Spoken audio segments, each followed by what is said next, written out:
Hello student, LBT study channel পক্ষ থেকে সবাইকে স্বাগত জানাই। আজকের ভিডিওর মাধ্যমে ক্লাস 3 ইংরাজি বিষয় নিয়ে 2026-এর ফার্স্ট সামাটিভ এভালুয়েশন অর্থাৎ প্রথম পর্যায়ক্রমিক মূল্যায়ন পত্র তোমাদের সুবিধার জন্য আজকের এই ভিডিওতে কেমন ধরনের প্রশ্ন আসতে পারে তারই একটা সাজেশন, নমুনা কোশ্চেন এই ভিডিওতে বিস্তারিত আলোচনা করা হবে। প্রত্যেকে ভিডিওটা দেখবে, খুবই ইম্পর্টেন্ট হতে চলেছে। যে সমস্ত তৃতীয় শ্রেণীর স্টুডেন্ট রয়েছে, তোমরা বছরের শুরু থেকে বই পড়ার ফাঁকে ফাঁকে এরকম ধরনের মডেল কোশ্চেন পেপার সলভ করলে তোমরা নিজেরাই বুঝতে পারবে পরীক্ষার জন্য কোন কোন প্রশ্নগুলো ইম্পর্টেন্ট এবং প্রশ্নপত্রটা কেমন হতে পারে তার একটা ধারণা হবে। তৃতীয় শ্রেণী অন্য বিষয়ের উপরে আমি অলরেডি সাজেশন দিয়েছি, অন্য ক্লাসেরও সাজেশন পেয়ে যাবে এবং কয়েকটা কোশ্চেন পেপার আপলোড করতে থাকবো। তোমরা পরীক্ষার আগে এগুলো প্র্যাকটিস করতে থাকো, প্রত্যেকটা স্কুল থেকে আশা করি কমন পেয়ে যাবে। এই প্রশ্নপত্রটা 20 নম্বরের থাকছে। একে দাগে রয়েছে match the name of the animal with their babies, half number করে 4টির জন্য 2 নম্বর পেয়ে যাবে। প্রাণীদের নামের সাথে তাদের বাচ্চাদের সাথে মেলাতে হবে, অ্যানিমালস বেবিস। এতে আছে গোট, গোট অর্থাৎ ছাগলের বাচ্চাকে কিড বলা হয়। বিতে হর্স, ঘোড়ার বাচ্চা কোল্ট হবে। সিতে শিপ, শিপ অর্থাৎ ভেড়ার বাচ্চাকে ল্যাম্ব বলা হয়। ডিতে কাউ, গরুর বাচ্চা হয় কাফ। কোন কোন প্রাণীর বাচ্চাকে কি বলে ডাকা হয় সেটা দেখে নিলে number 2 A rearrange the জাম্পলেট letter to make meaningful ওয়ার্ডস, এখানেও 4টির জন্য 2 নাম্বার। SASCL, এটা সাজালে CLASS, ক্লাস, ক্লাস কথার অর্থ হয় শ্রেণীকক্ষ বা ক্লাস। বিতে হবে গার্ডেন, বাগান। সিতে হবে পাপ্পি, কুকুর ছানাকে পাপ্পি বলা হয়। নাম্বার ডিতে কিটেন, বিড়ালের ছানাকে কিটেন বলে। 3 দাগের প্রশ্নটা নেক্সট পেজে দেখব। নাম্বার 3 এ write T for true and F for false statement, এখানে 2টির জন্য 2 নাম্বার।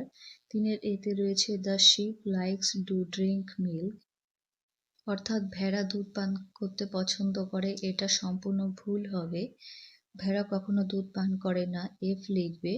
ভেড়া ঘাস খায়। বিতে কাজল হ্যাজ নো ফ্রেন্ড, এটাও ভুল হবে, কাজলের কোনো বন্ধু নেই, কাজলের বন্ধু ছিল, তাই এফ লিখবে। 4 A answer the following question, 4টির জন্য 4 নাম্বার। নিচের প্রশ্নগুলির উত্তর করতে হবে। 4 এর এতে রয়েছে where is the polar bear from, polar bear কোথা থেকে এসেছে। Answer polar bear from Siberia, polar bear Siberia থেকে এসেছে। পোলার বিয়ার বলতে বোঝায় মেরু ভাল্লুক। নাম্বার বিতে what causes the ice to melt, বরফ গলে যাওয়ার কারণ কি।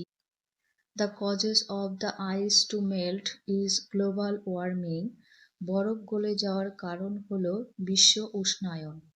নাম্বার সিতে হু ক্যাচ মাইজ, অর্থাৎ কে ইঁদুর ধরে। ক্যাট ক্যাচ মাইজ, বিড়ালরা ইঁদুর ধরে। ডিতে which animal is fat and large, কোন প্রাণী মোটা এবং বড় হয়। The Camel is fat and large, অর্থাৎ উট মোটা এবং বড় হয়। Number 5 A write the names of the sound of the following animals, half number করে থাকছে। এই প্রশ্নগুলো প্রাণীদের সাউন্ডের নাম লিখতে হবে, কোন কোন প্রাণী কি কি শব্দ করে।